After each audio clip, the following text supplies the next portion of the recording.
ये कौन सा पेपर ये सुरक्षित रहकर करा पाए? ये खाली चुनाव ही सुरक्षित करवा पाते हैं। और बड़ा आंदोलन लखनऊ की धरती पर होगा, क्योंकि सरकार से किसी चीज की उम्मीद नहीं कर सकते हैं।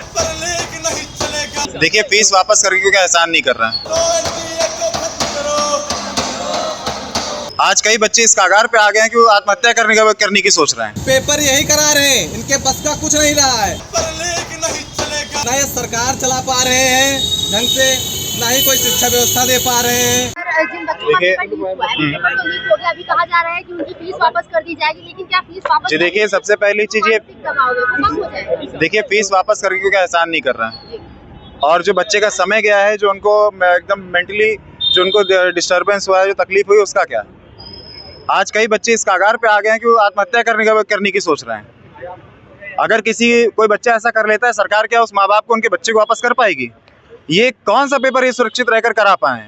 कहीं इनका पुलिस का पेपर कराते हैं, वो लीक हो जाए। अभी होमगार्ड का बचा हुआ है, हो सकता है 8-10 दिन के बाद आपको वो भी खबर मिल जाए वो पेपर लीक हो गया है, क्योंकि सरकार से किसी चीज की उम्मीद नहीं कर सकते हैं। नहीं, हर बार पेपर लीक होता है तब कहा जाता है सख्त कार्रवाई की। क्या कार्रवाई की जाती है? हर बार सख्त कार्रवाई करते हैं, लेकिन हर बार इन्हीं के यहाँ से एक दलाल पकड़ लिया जाता है। जो पकड़ा जाता है वो ये कहा जाता है भाजपा के इस नेता से उसका संपर्क है, भाजपा के उस नेत्री से उसका संपर्क है, उस नेत्री के साथ फोटो आ रही है, उस पूर्व सांसद के साथ फोटो आ रही है, और फिर ये कहेंगे हम फीस वापस करके एहसान करेंगे हमारे बच्चों के ऊपर। ये खाली चुनाव ही सुरक्षित करवा पाते हैं, जिससे इनको सरकार बनानी होती है, उसमें भी वोटों की डकैती डाल करके। और जब बच्चे के भविष्य की बात आएगी तब ये नहीं करा पाएंगे, वहाँ पेपर ही लीक होगा और कुछ नहीं, क्योंकि ये निकम्मे लोग हैं। ये संसाधन देश में उपलब्ध नहीं करवा पा रहे हैं, नौकरी उपलब्ध नहीं करा पाएंगे। उसका सीधा सा जरिया ये है, बच्चे पेपर दे रहे हैं, धीरे से एक न्यूज़ निकाल दो पेपर लीक हो गया और पेपर को रद्द कर दो। फिर ये कहेंगे तेल कम करो, तेल कम यूज़ करो, सोना कम खरीदो, यात्रा कम करो। ये अपने निकम्मेपने को, अपने लापरवाही को, अपनी गैर जिम्मेदारी को ये नहीं दिखाएंगे। उसको छुपाने के लिए तमाम तरीके का प्रोपेगेंडा इस देश के प्रधानमंत्री जी और इस देश के जितने भी भारतीय जनता पार्टी के नेता हैं, जो अच्छा अभिनय कर लेते हैं, वो लोग करते हैं। आगे क्या रणनीति है? आगे रणनीति है, आज एक सांकेतिक धरना आयशा के साथ NSYF ने मिलकर किया।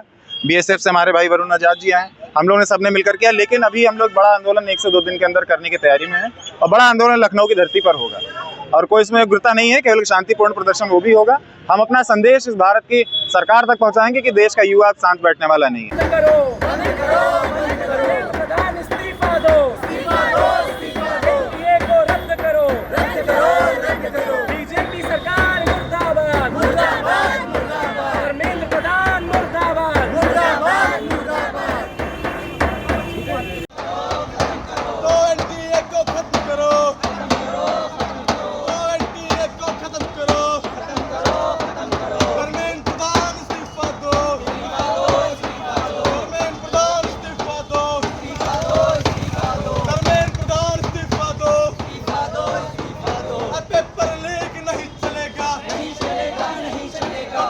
तो जब उसके बाद जब ये पेपर लीक होता है, उसको पता चलता है कि पेपर लीक हो गया, तो उसके सारे सपने टूट जाते हैं।